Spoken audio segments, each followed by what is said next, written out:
ಮರಳಿ ಮನಸಾಗಿದೆ ಧಾರಾವಾಹಿಯಲ್ಲಿ ಡಾಕ್ಟರ್ ಅಜಯ್ ಆಗಿ ಅಭಿನಯಿಸುತ್ತಿದ್ದ ಕಿರುತೆರೆ ನಟ ದೀಪಕ್ ಮಹಾದೇವ್ ಅವರು ಇದೀಗ ಧಾರಾವಾಹಿ ನಿರ್ಮಾಣ ಕೆಲಸದಲ್ಲಿ ಬ್ಯುಸಿಯಾಗಿದ್ದಾರೆ. ಕಿರುತೆರೆ ಮೂಲಕ ನಟನೆಗೆ ಕಾಲಿಟ್ಟ ನಟ ನಟಿಯರು ಮುಂದಿನ ದಿನಗಳಲ್ಲಿ ಸಿನಿಮಾಗಳಲ್ಲಿ ಕಾಣಿಸಿಕೊಳ್ಳುವುದು ಹೆಚ್ಚು.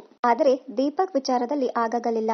ದೀಪಕ್ ಅವರು ನಟನಾಗಿ ಗುರುತಿಸಿಕೊಂಡ ಬಳಿಕ ಇದೀಗ ನಿರ್ಮಾಣ ನಿರ್ವಹಣೆಯ ಮೂಲಕ ಕಿರುಪರದೆಯಲ್ಲಿ ಹೊಸ ಹೆಜ್ಜೆ ಇಟ್ಟಿದ್ದಾರೆ. ಕಲರ್ಸ್ ಕನ್ನಡ ವಾಹಿನಿಯಲ್ಲಿ ಶುರುವಾಗಲಿರುವ ಹೊಸ ಧಾರಾವಾಹಿ ಕರಿಮಣಿ ಧಾರಾವಾಹಿಯನ್ನ ನಿರ್ಮಾಣ ಮಾಡಲಿದ್ದಾರೆ ದೀಪಕ್ ಮಹಾದೇವ್.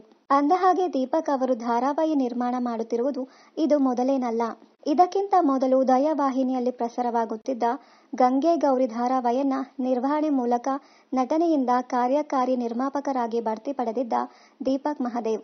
ಕಲರ್ ಸೂಪರ್ ವಾಹಿನಿಯಲ್ಲಿ ಪ್ರಸಾರವಾಗುತ್ತಿದ್ದ ಸೂಪರ್ ನ್ಯಾಚುರಲ್ ಧಾರಾವಾಹಿ ನಾನಿನ್ನ ಬಿಡಲಾರೆಯಲ್ಲಿ ನಾಯಕ ಅಕ್ಷಯ್ ಪಾತ್ರದಲ್ಲಿ ದೀಪಕ್ ಮಹಾದೇವ್ ನಟಿಸಿದ್ದರು.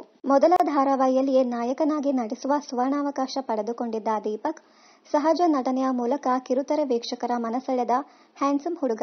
ಮುಂದೆ ಉದಯ ವಾಹಿನಿಯಲ್ಲಿ ಪ್ರಸಾರವಾಗುತ್ತಿದ್ದ ನಾಯಕಿ ಧಾರಾವಾಹಿಯಲ್ಲಿ ನಾಯಕ ಸಿದ್ಧಾರ್ಥ್ ಆಗಿ ಗಮನ ಸೆಳೆದರು.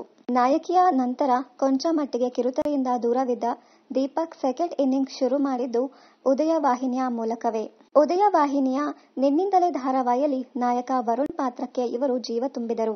ಜೀ ಕನ್ನಡ ವಾಹಿನಿಯಲ್ಲಿ ಪ್ರಸಾರವಾಗುತ್ತಿದ್ದ ಸೂಪರ್ ನ್ಯಾಚುರಲ್ ಧಾರಾವಾಹಿ ನಾಗಿಣಿ 2 ನಲ್ಲಿ ಅಭಯ್ ಪಾತ್ರದಲ್ಲಿ ದೀಪಕ್ ಕಾಣಿಸಿಕೊಂಡಿದ್ದರು. ಇದರ ಜೊತೆಗೆ ಸ್ಟಾರ್ ಸುವರ್ಣ ವಾಹಿನಿಯಲ್ಲಿ ಪ್ರಸಾರವಾಗುತ್ತಿದ್ದ ಮರಳಿ ಮನಸಾಗಿದೆ ಧಾರಾವಾಹಿಯಲ್ಲಿ ಅಭಿನಯಿಸಿದ್ದರು. ನಾಯಕ್ ಕುಟುಂಬದ ಹಿರಿ ಸೊಸೆ ಚಂದ್ರಲೇಖಾ ಅವರ ಮಗಳು ಸಾಹಿತ್ಯ ಪತಿ ಡಾಕ್ಟರ್ ಅಜಯ್ ಪಾತ್ರದಲ್ಲಿ ದೀಪಕ್ ನಟಿಸಿದ್ದರು. ಆ ಧಾರಾವಾಹಿ ಕಳೆದ ವರ್ಷ ತನ್ನ ಪ್ರಸಾರ ನಿಲ್ಲಿಸಿತ್ತು. ಬೆರಳೆಣಿಕೆಯಷ್ಟು ಧಾರಾವಾಹಿಯಲ್ಲಿ ನಟಿಸಿ ಕಿರುತೆರೆ ವೀಕ್ಷಕರ ಮನಸೆಳೆದಿರುವ ದೀಪಕ್ ಮಹಾದೇವ್ ತದನಂತರ ತೆರೆಯ ಹಿಂದಿನ ಕಾಣಿಸಿಕೊಂಡಿದ್ದಾರೆ.